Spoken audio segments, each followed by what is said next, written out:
What up everybody, welcome back to another Godzilla Kong the New Empire review. Today we are taking a look at the Battle Roar Shimo. Yes, I finally got my hands on this figure. I know, a lot of other channels already got their hands on it and did the reviews on it, but they're in the US and we always are very slow when it comes to getting these toys and other stuff in Canada. So, better late than never. It is finally here. I paid retail price for this, a solid 30 Canadian dollars. I ain't paying no scalpers an obscure amount of money for it. And so it is here in my room. Let's review this thing, shall we? The Battle Roar Shimo, the latest addition to the Battle Roar line. Obviously, if you want to check out what I've done with Scar King, Kong, and the Godzilla Battle Roar figures, they came out a couple months ago, so the reviews will be linked in the description, end screen, and the cards. So, that being said, let's dive into Shimo. So kicking things off, we have the beautiful render of Godzilla and Kong there, of course. And then we have Godzilla Kong New Empire movie logo. Then we have Battle Roar Shimo, and of course this is the Canadian package, hence why you can see the French. And then you can see monster battle sounds and French as well to go with it. You have the logos down there. You have the Try Me button right here. It's of course allowing you to demo the figure in the store before considering to purchase it. Then you have the batteries that are required. At the bottom, just the barcode and telling you what to do with the tail. Here's what it looks like on this side. Here's what it looks like on this side. And then here is the back. We got some interesting things going on in the back here. We have the movie synopsis and we have the previous 3 Battle Roar figures as well. Of course, we got Godzilla, Kong, and Scar King. And so there you go. That is the package for Battle Roar Shimo. So that being said, let's open it.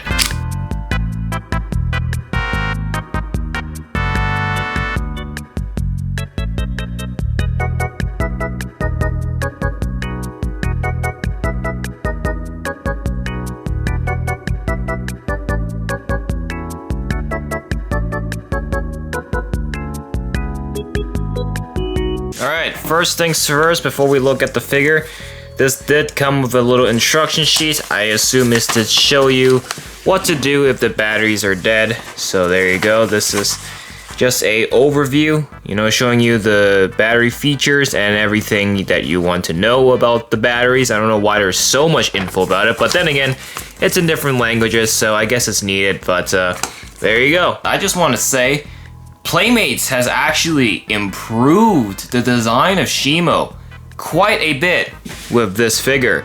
This is a little bit bigger than the average 6-inch figure. It's around 7 inches, and it is also, of course, has the Battle Roar sound effect. It's an electronic figure, so it is going to be a little bigger. For starters, the first thing I noticed was the feet.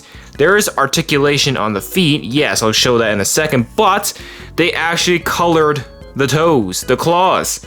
There is one problem that Giant Shimo and the 6-inch Shimo didn't have, is that the feet were just kind of bland. They were not that detailed, and they went ahead and painted the feet here black. That's a much better appearance, in my opinion. It just adds the contrast to Shimo's overall white color scheme so much better. Now, given the fact that she is a Battle Roar figure, how does she hold up compared to the previous Battle Roar figures? Well, we got Battle Roar Scar King here. Both are the same price. This is not lore accurate. You're gonna need the 6-inch Scar King for it to be somewhat lore accurate, because this Shimo is a little bit bigger, but holding her up next to the other Battle Roar figures, like Scar King, and we have Kong here, yeah, they are a little bit bigger than Shimo, so it's not really lore accurate. And of course we have Godzilla himself here. I mean, Godzilla is actually bigger than her in this case.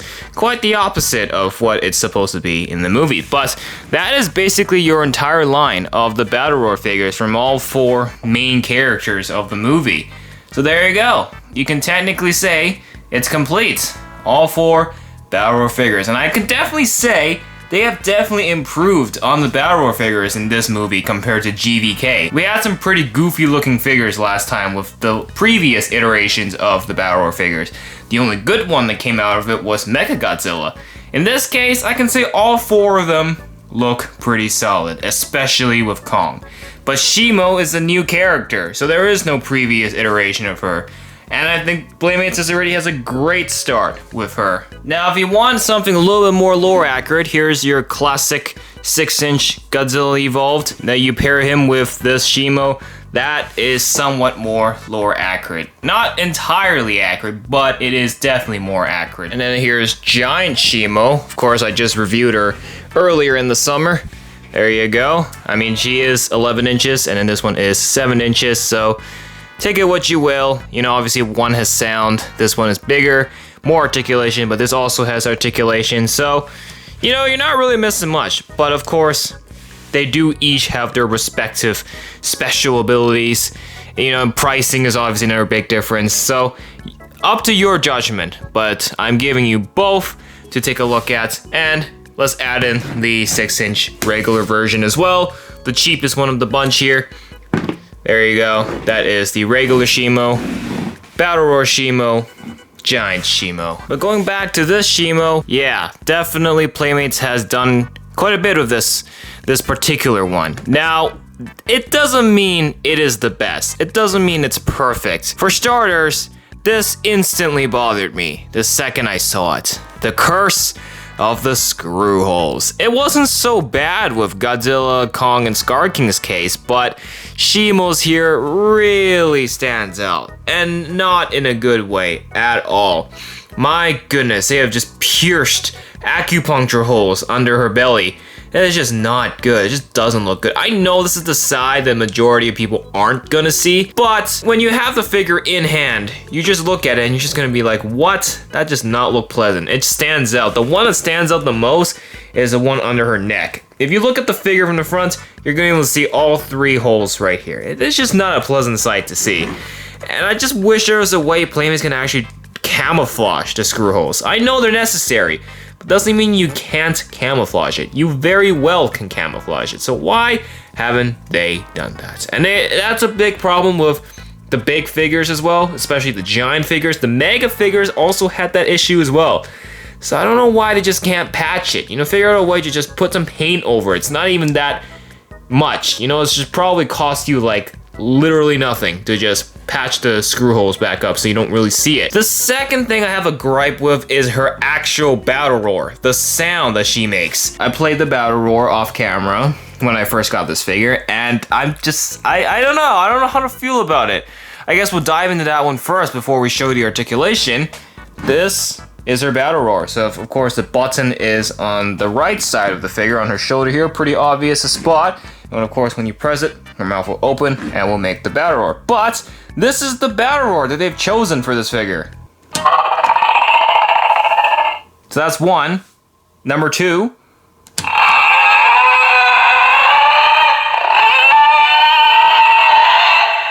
I think that's one of her roars. It does sound like she's in agony, in pain, but at the same time, you can't help but notice it just sounds like a big wheeling fart. She has an actual roar that sounds pretty decent. Let me play the clip. Yeah, that roar. I was kind of expecting that roar, and that roar actually sounds pretty good, but they didn't choose that one. Yeah, like, what even is that? I guess that's like when you first see her eyes appear in the lava fall, but this one.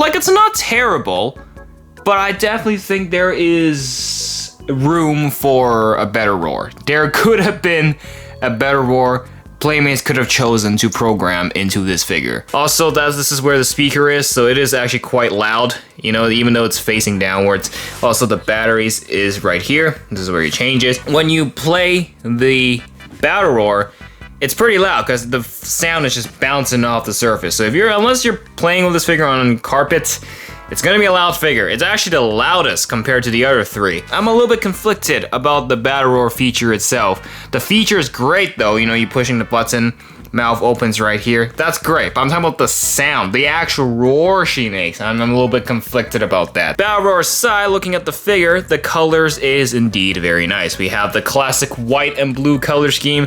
Playmates basically followed the same color scheme here as they did with the 6-inch one and the giant one. So nothing too standing out that you can see here. The front is a slightly darker white. I'm not sure how well the camera picks it up, but it is a little bit darker on the front here, and is a softer material here as well. You can see the eyes are blue, yellow teeth, pink tongue, and then the dorsal plates and the crown is that dark blue color, which looks pretty solid.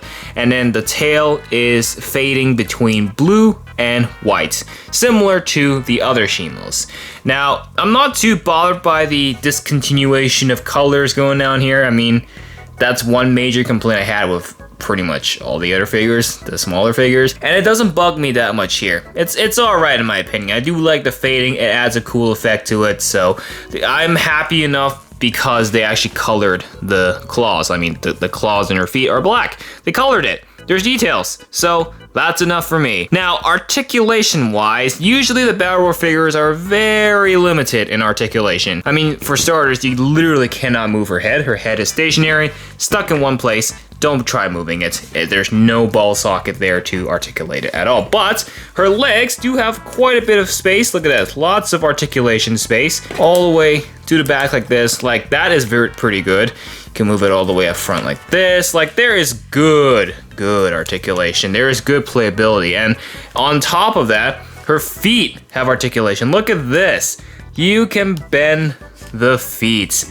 Isn't that something? That is, in the history of Playmates figures, we have not gotten something like this yet. And it just allows posability. Look at this. 3 legs. That's pretty sick. The same can be done back here. You can see you can move the feet, fold in, fold out, tuck all the way back here. Oh my goodness, there is so much aerodynamic room here. And this literally looks like she's about to leap towards Godzilla. Look at that. Does that not look accurate? That looks so good, and all because of one movement. One movement, and all you gotta do is articulate the feet. Boom, you get that kind of pose. And I just think it's so good. Even for a Battle Roar figure, of all the figures, usually it's the Battle Roars that have the least amount of articulation, yet they gave a lot of it here for Shimo's case. And then there's a ball socket on the tail, of course, so you can rotate the tail quite a bit, so, you know, good space of playability here as well. So, actually speaking, from all the Battle Roar figures, Shimo here definitely has the most playability. Simply due to, number one, the Battle Roar, and secondly, there is plenty of articulation available with this figure. The other Battle Roar figures, they don't have a lot of articulation, so you gotta rely on the Battle Roar feature to really have that playability. Shimo's here is a 2-for-1, and I'm very impressed with it. So, I think, hands down, for sure, this has been the best of the 4 in total. This is definitely the best Battle Roar figure they've done yet, period, with the second best being Mechagodzilla. I'm very happy with what I got here. This Battle Roar Shimo is definitely worth it. It is a bit pricey. I will say it's 30 Canadian dollars, so maybe it's a little out of budget. Maybe like $25 might have been better, but I'm personally okay with the price that I paid for it here. Keep in mind, $20 is like the cheaper 6-inch figures, so you know, you gotta pay a little extra for the Battle Roar feature because it is, of course, engineered into the figure.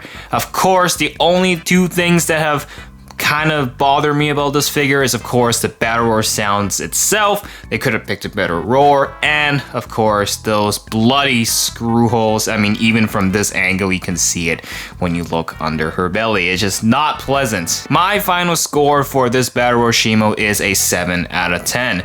But overall, definitely the best Battle Roar figure they've done in terms of playability. But in terms of looks, I think Godzilla still has it on top, with Shimo taking the second place.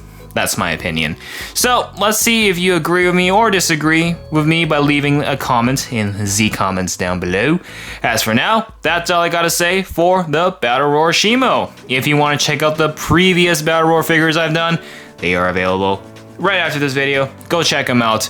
As for now, thanks for watching, hit that like button and subscribe, and of course check out all the other Shimos I've reviewed previously, like the ones I showed off in this video. Thank you for watching, and we will see you in the next video.